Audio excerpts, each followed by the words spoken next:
Anantapuram Essentia pharma కంపెనీలో జరిగినటువంటి భారీ పేలుడు నేపథ్యంలో పెను విషాదం చోటు చేసుకుంది.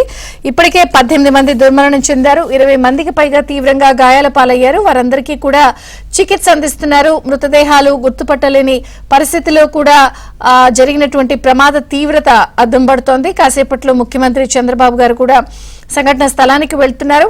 అయితే ఇప్పటికే కేంద్ర ప్రభుత్వం రియాక్ట్ అయింది. ఎక్స్గ్రేషియా స్థానికంగా కలెక్టర్ ప్రకటించిన నేపథ్యంలో యాజమాన్యం ఇప్పటి వరకు స్పందించిన దాఖలాలు లేవు.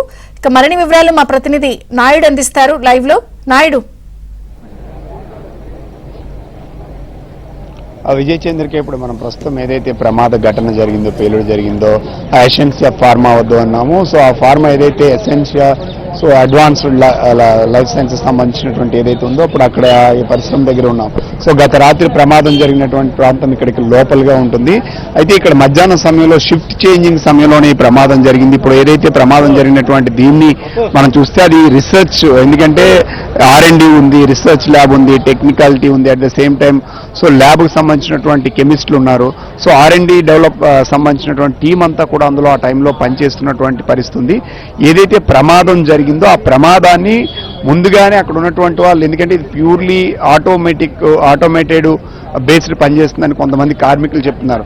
అయితే ఆ ప్రమాదాన్ని అయితే వాళ్ళు షిఫ్ట్ దిగే సమయంలో గుర్తించడం జరిగింది. ఆ ప్రమాదాన్ని అంటే ఏదైతే గ్యాస్ లీక్ అవుతుందని చెప్పారో ఆ లీక్ అవుతున్నటువంటి ప్రమాదాన్ని గుర్తించి దాన్ని ఇంకో దాంట్లో షిఫ్ట్ చేసే సమయంలోనే ఒకసారిగా ఇది విస్ఫోటనం జరిగింది. సో ఆ గ్యాస్ సంబంధించినటువంటి ఏదైతే లిక్విడ్ ఉందో అది పంపింగ్ చేసే సమయంలో లీకేజ్ అయ్యి సో అది మిగతా ఫ్లోర్లకు వెళ్ళడం, అందులో ఏసీల్లోకి వెళ్ళిన తర్వాత ఎలక్ట్రిక్ షాక్ జరిగి ఒకసారిగా పేలుడు సంభవించింది. ఆ పేలుడు దాటికి సో అక్కడ ఉన్నటువంటి కొన్ని హైడ్రోజన్ ఇవేవైతే ఉన్నాయో కొన్ని సిలిండర్లు పేలడం వల్ల గోడ కూలి దాని కింద ఒక 6 వరకు ఉండిపోవడం జరిగింది. సో ఈ పేలుడు సమయంలో ఒకసారి ఎక్స్ప్లోజివ్తో కొంతమంది అక్కడికక్కడే చనిపోయినటువంటి పరిస్థితి, కొంతమంది ఆ వాయువు పీల్చి అపస్మారక స్థితిలో వెళ్ళిపోయినటువంటి పరిస్థితి. దేశంలోనే పంచాయతీ వ్యవస్థను ప్రవేశపెట్టిన రెండో రాష్ట్రం మనదే.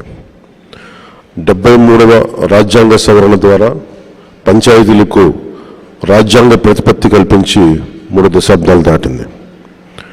ఇప్పుడు రెండో తరం సంస్కరణలతో పంచాయతీ మలిదశ విప్లవం మన ఆంధ్ర రాష్ట్రం నుంచే మొదలు పెడుతున్నాం. గత 3 దశాబ్దాలుగా ప్రతి స్వాతంత్ర దినోత్సవానికి, గణతంత్ర దినోత్సవ వేడుకలకు మైనర్ మేజర్ పంచాయతీలకు నామమాత్రంగా 100 రూపాయలు 200 రూపాయలు మాత్రమే ఇస్తూ వచ్చారు. మనం తీసుకొస్తున్న పంచాయతీ సంస్కరణలో భాగంగా 100 రూపాయలను 10,000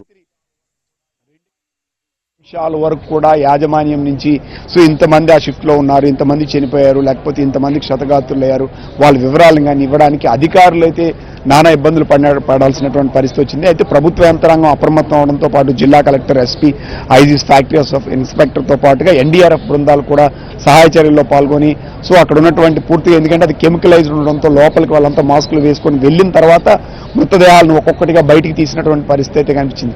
బిఫోర్గా మృతదేహాలను తీయడానికి కూడా సాహసం చేయలేపారు, ఎందుకంటే అదంతా కెమికలైజ్డ్ ఉంది. ఖచ్చితంగా వాటిని సపరేట్ ఎక్విప్మెంట్స్, మాస్క్ వేసుకొని లోపలికి వెళ్లాల్సినటువంటి పరిస్థితి. సో వాళ్ళు వచ్చిన తర్వాత మృతదేహాల సంఖ్య పెరుగుతూ నిన్న రాత్రి అయితే 17 మంది చనిపోయారు. ఈ రోజు ఒక చికిత్స పొందుతూ చనిపోవడం జరిగింది. ఇప్పుడు 18 మంది ఉన్నారు.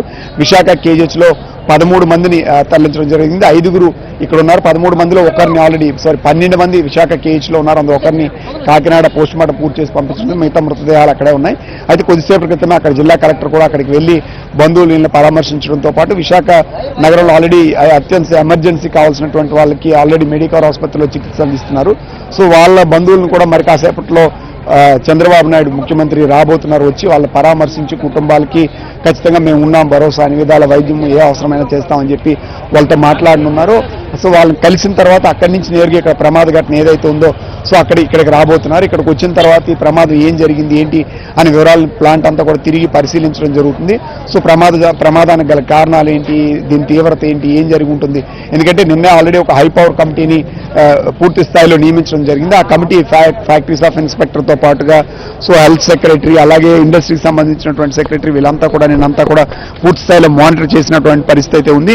సో ఇప్పటికి కొంతవరకు ప్రాథమికంగా ఏం జరిగింది ఏంటి అనేది మనకు తెలిసినటువంటి పరిస్థితి. ఇప్పుడు అలాగే ఇక్కడ రాంబిల్లి పోలీస్ స్టేషన్లో సో పలు సెక్షన్ల కింద కూడా కేసులు నమోదు చేయడం జరిగింది. ప్రధానంగా వీళ్ళు వేసినటువంటి సెక్షన్లు చూసుకుంటే 106, 125 సెక్షన్లు అనేవి ఆల్రెడీ నమోదు చేయడం జరిగింది. 3 సెక్షన్ల కింద కేసు నమోదు చేశారు. ఈ కేసు నమోదు చేసిన తర్వాత ఇప్పుడు ప్రస్తుతానికి ఎలాంటి చర్యలు తీసుకుంటారు, ఎందుకంటే ఎంక్వైరీ తర్వాత వాళ్ళపైన ఫర్దర్గా చర్యలు ఉండేటువంటి అవకాశం అయితే కనిపిస్తుంది. సో వీళ్ళలో ఇప్పుడు ఉన్నటువంటి దీంట్లో మనం పూర్తి స్థాయిలో చూసినట్టయితే ఈ సెక్షన్స్లో ఏముంది ఏంటి అనేది ఏంటంటే అధికారులు చెప్పాల్సినటువంటి అవసరం ఉంది. ఇందులో ప్రధానంగా ఏంటంటే ప్రమాదవశాత్తు జరిగిందనేది మాత్రం స్పష్టంగా తెలుస్తుంది. ఎందుకంటే ఆ ప్రమాదాన్ని ముందుగానే ఇక్కడ గుర్తించడం జరిగింది. గుర్తించి దాన్ని సరిచేసే క్రమంలో ఈ ప్రమాదం జరిగింది. అయితే ఆ సమయంలో ఆ ఫ్లోర్లో నార్మల్గా అయితే 318 మంది వరకు ఉంటారు. అయితే అందులో ఆ సమయంలో మాత్రం కేవలం ఒక 65 మందే ఉన్నారు. అయితే ఆ ఫ్లోర్లో కింద వాళ్ళు ఏదైతే ఉందో ఆ లీకేజ్ని సరిచేస్తున్నటువంటి పరిస్థితి ఉంది. సరిచేస్తే క్రమంలోనే ప్రమాదం జరిగింది కాబట్టి సో కొంతమంది షిఫ్ట్ చేంజింగ్లో కొంతమంది వచ్చి వెళ్తున్నారు. సో అదే సమయంలో ఏంటంటే అక్కడ ఉన్నటువంటి హైడ్రోజన్ కొంత బ్లాస్ట్ అయింది. ఆ బ్లాస్ట్ అయ్యే క్రమంలో ఉన్నటువంటి ఒక లేడీతో పాటు మరి కొంతమంది తునాతునకలైనటువంటి పరిస్థితి అయితే ఉంది. ఇప్పుడు లోపలికి ఆల్రెడీ ఇక్కడ స్థానికంగా ఉన్నటువంటి ఎమ్మెల్యే విజయ్ కుమార్ అలాగే మాజీ ఎమ్మెల్యే కన్నబాబు రాజు కూడా లోపల ఘటనా స్థలాన్ని వెళ్ళి పరిశీలించి ఆల్రెడీ చూడటం జరిగింది. ఏం జరిగింది అనే వివరాలను ఆల్రెడీ తెలుసుకోవడం జరిగింది. గత అర్ధరాత్రి సమయంలో కూడా ప్రత్యేకంగా విజయవాడ నుంచి హోంమంత్రి ఇక్కడికి 12 గంటల సమయంలో ఇక్కడ చేరుకొని 2 గంటల వరకు కూడా ఏం జరిగింది ఏంటి అనే విషయాల్ని సమీక్షించడం జరిగింది. ఆమె కూడా ఇక్కడ ఉన్నటువంటి యాజమాన్యం సంబంధించినటువంటి ఎవరైతే ఉన్నారో సో ఓనర్తో మాట్లాడేటువంటి ప్రయత్నం చేసింది. వాళ్ళ నుంచి ఎలాంటి స్పందన లేదు. సో యాజమాన్యం అనేది ఇక్కడ కార్మికులకు సంబంధించి కానీ లేకపోతే జరిగిన ప్రమాద ఘటన పైన కానీ స్పందించకపోవడం పట్ల తీవ్ర అభ్యంతరం వ్యక్తం చేయడంతో పాటు సో స్పందించడం లేదు, సరైన పద్ధతి కాదు. మరోవైపు ఏంటి సేఫ్టీ ఆడిట్ అనేది జరగాల్సినటువంటి అవసరం ఉంది. సేఫ్టీ ఆడిట్ జరగకపోవడం వల్లే తరచూ ఈ ప్రమాదాలు జరుగుతున్నాయనే విషయాన్ని కూడా గుర్తించడం జరిగింది. So third party safety audit వలన అంటే ఇప్పుడు ఎవరికి వాళ్ళు సెల్ఫ్ డిక్రేషన్ కానీ థర్డ్ పార్టీ చేయడం వలన ఖచ్చితంగా కొంత ఇబ్బందులు వస్తున్నాయి. అది సేఫ్టీ నిజంగా ఉందా లేదనేది తెలియనటువంటి పరిస్థితి అయితే ఏర్పడుతుంది. మరోవైపు ఇప్పుడు ఫ్యాక్టరీస్ ఆఫ్ ఇన్స్పెక్టర్ కావచ్చు లేకపోతే ఇప్పుడు ఉన్నటువంటి ప్రభుత్వ యంత్రాంగం దగ్గర వీటిని పూర్తి స్థాయిలో, ఎందుకంటే ఇప్పుడు అన్ని అడ్వాన్స్డ్ టెక్నాలజీలో రన్ అవుతున్నట్టు వాటిని మానిటర్ చేసి చెక్ చేసి వాటి సేఫ్టీ మెజర్స్ కరెక్ట్గా ఉన్నాయా లేదని చెప్పగలిగే సామర్థ్యం ఎక్విప్మెంట్ కూడా లేదనేది మనకు ఒక సమాచారం. మరోవైపు దీనికి చూడటానికి కూడా సో ఫ్యాక్టరీస్ ఆఫ్ ఇన్స్పెక్టర్ ఉన్నారు కానీ దానికి సంబంధించినటువంటి సిబ్బంది లేరు. ఎందుకంటే విశాఖపట్నంలో ఎక్కువ సజ్జలు, రాష్ట్రంలోని విశాఖపట్నంలోనే ఎక్కువ సజ్జలు ఉన్నాయి. అందులోనూ కూడా ఎక్కువ మనం చూస్తే ఫార్మా ఇండస్ట్రీ, కెమికల్ ఇండస్ట్రీస్ ఎక్కువ ఇక్కడే ఉన్నాయి. ప్రమాదాలు జరిగినప్పుడు, ఇన్సిడెంట్ జరిగినప్పుడు మాత్రమే మాట్లాడుతున్నారు. అయితే అట్లా చూడటానికి సరిపడే సిబ్బంది కానీ ఎక్విప్మెంట్ కానీ లేదనేది స్పష్టంగా తెలుస్తుంది. దానిపైన ప్రభుత్వం ఒక నిర్ణయం తీసుకోవాల్సినటువంటి అవసరం ఉంది. మరోవైపు ఏంటంటే ఇక్కడ ఎక్కువ శాతం బర్న్ అవుతున్నారు.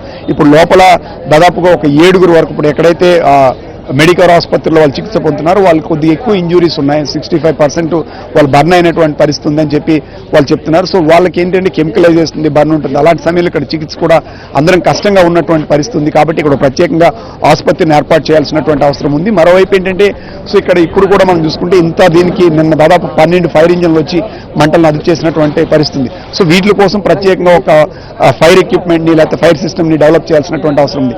సో ఎప్పటికప్పుడు మానిటర్ చేయడంతో పాటు ప్రభుత్వం కూడా ప్రతిసారి కూడా ప్రభుత్వం ఇటు యాజమాన్యాలు కలిసి సేఫ్టీ ఆడిట్ని చెక్ చేసి ఖచ్చితంగా ఉన్నాయో లేదో చూడాల్సినటువంటి అవసరం ఉంది. సో ప్రమాదాలు జరిగినప్పుడు మాత్రమే స్పందిస్తున్నారని చెప్పి కార్మిక సంఘాలు కానీ వీళ్ళు కానీ చెప్తున్నటువంటి పరిస్థితి అయితే కనిపిస్తుంది. అయితే నేను చనిపోయిన వాళ్ళ కుటుంబాలు ఇక్కడికి చాలాసేపు వచ్చి నేను సాయంత్రం మధ్యాహ్నం తర్వాత మా పిల్లలు కనిపించడం లేదు, వాళ్ళు ఫోన్ ఎత్తడం లేదని ఆర్తనాదాల ఆవేదన, చాలా మంది గగ్గోలు పెట్టి ఆందోళన కూడా చేసినటువంటి పరిస్థితి ఉంది.